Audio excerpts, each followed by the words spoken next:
চাও রসুলের অনুসরণ করো, এ কথা কিন্তু বলবে না।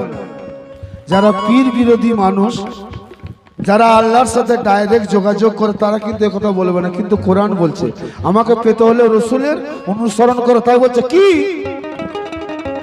যে করলো পীরের অনুসরণ ওরে সেই তো পেল রসুলের দর্শন, সেই তো পেল রসুলের দর্শন, সেই তো পেল রসুলের